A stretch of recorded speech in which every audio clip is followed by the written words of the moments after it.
Hi everyone, it's Benitez here. Welcome back to my YouTube channel. In today's WTF episode, I'm going to share with you all how you can authenticate as an application with Microsoft Graph API for your flows in Power Automate. The agenda today will be me explaining briefly what is Microsoft Graph API. Then I'm going to talk about why you would want to authenticate as an application, and then we're going to jump straight into the demo. What is Microsoft Graph API? It is essentially your gateway into accessing your data in the Microsoft Cloud.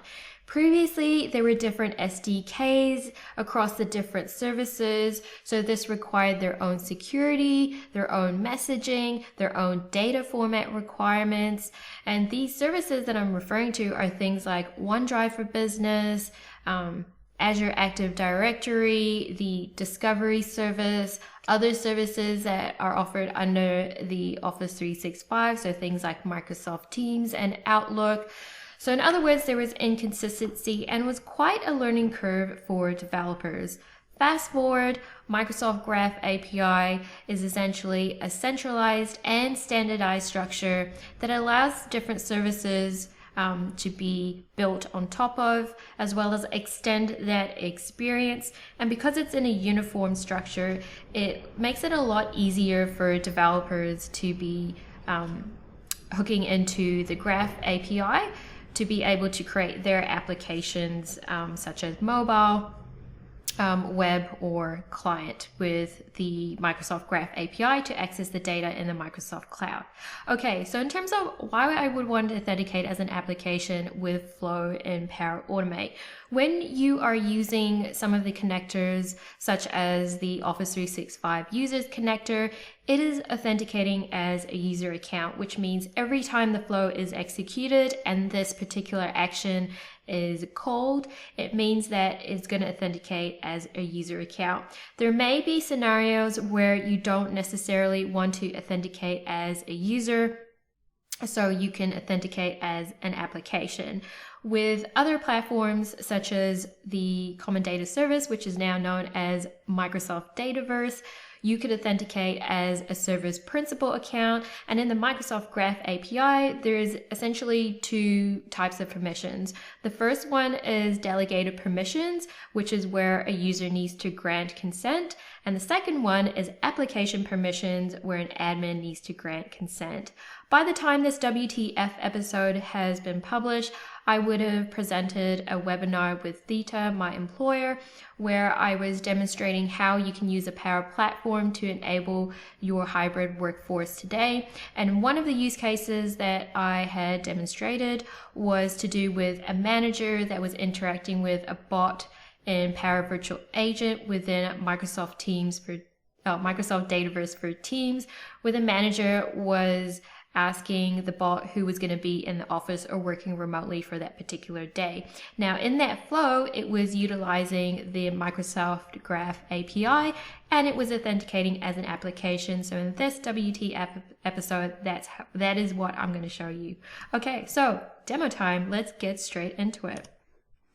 You want to create a brand new app registration in the Microsoft Azure portal. So head over to App Registrations, click a new registration and give it a name. For the purpose of this demo, I'm going to select this first account type, but in my blog post, I'll give you a hyperlink where you can go and read what those different account types mean. Once that app registration has been created, you're going to be associated with a client ID and a tenant ID, which we're going to use in our flow in Power Automate. Now, there's two more steps that you need to do here before you can use it in flow in Power Automate. Step number one is create a client secret. So what you need to do is just give it a name, and you can set when you want it to expire. I'm going to select never. This will then immediately create a new client secret. Copy this value here and save it somewhere secure. Don't save it in a notepad. Okay, step number two is to add an API permission. So what I mentioned earlier was in the use case that I had demonstrated in the webinar was a manager interacting with a bot where a flow was then executed to go and retrieve the employees that report to that manager so that we can display back to the manager and the bot who is going to be working remotely and who is going to be working in the office. So that particular API request that I'm using with the Microsoft Graph API is called the list direct reports. Now, one of the great things about the documentation on the docs.microsoft.com site is that every API request for the Microsoft Graph API will have a section called permissions. And remember how I said there's two permission types, there's delegated and application. And here it's going to show you the permissions that you need to enable in the app registration. So it's going to order it from least to most privilege. For the purpose of this demo, I'm going to use the read write all. And so back in the Microsoft Azure portal, we're going to go ahead and add that permission. We select Microsoft Graph, select application permissions, paste that in there, and go ahead and enable it. And ta-da! So the last thing that you need to do is grant the admin consent. So I'm going to click this button and select yes. This will now show as green ticks. So now it has been granted and we can now use it in our flow. So what I'll do next is head over to the Power Automate Maker site. So this connector that you're seeing on screen is the Office 365 Get Users connector. So this is the one that I had on my PowerPoint slide, and this is where, it's authenticating as a user.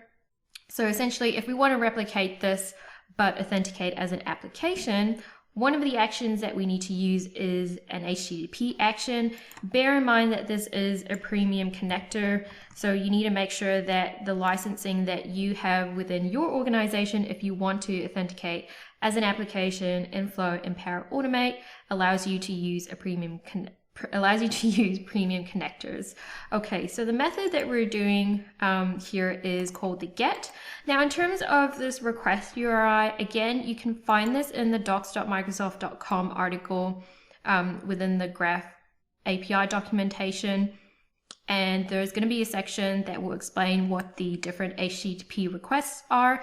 So the first one here is saying that it's going to retrieve the employees where I am the manager. So in Azure Active Directory, in a user record, there's a field called manager. So essentially that's what the Graph API is using. It's going to go ahead and look at all those user records and only retrieve the users where I am the manager.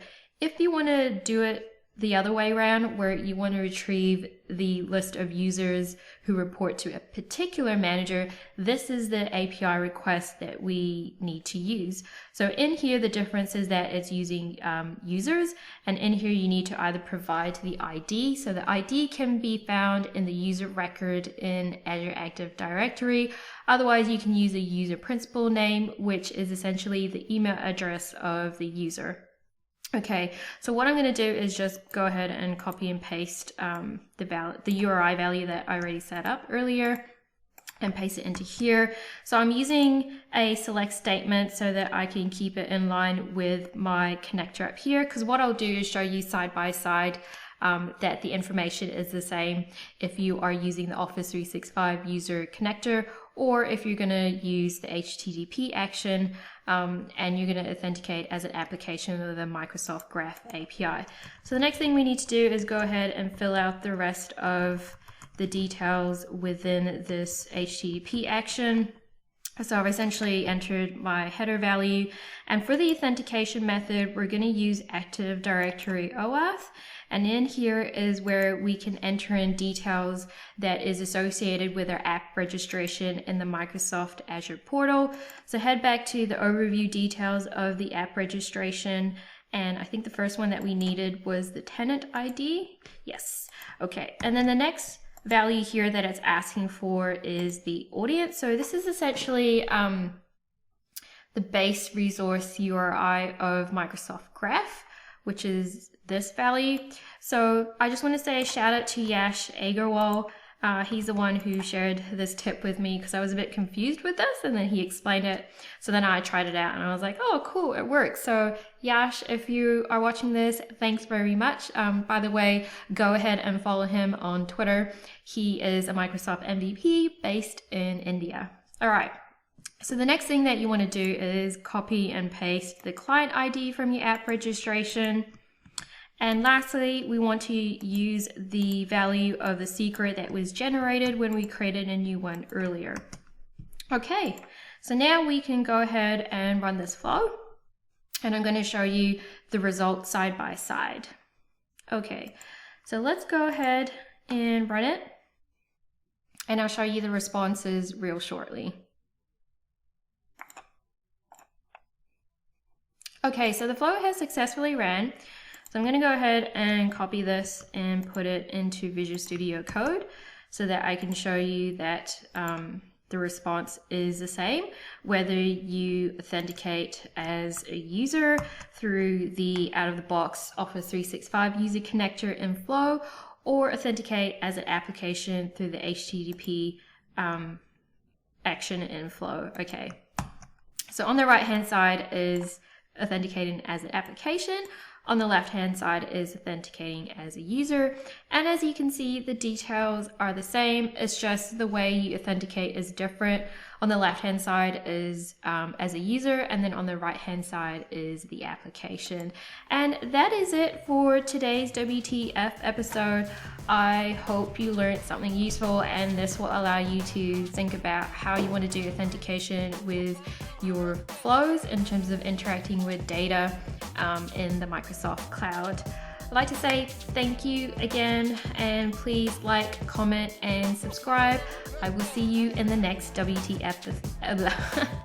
Let's try that again. I will see you in the next WTF episode. Bye. Turn up. Let's go.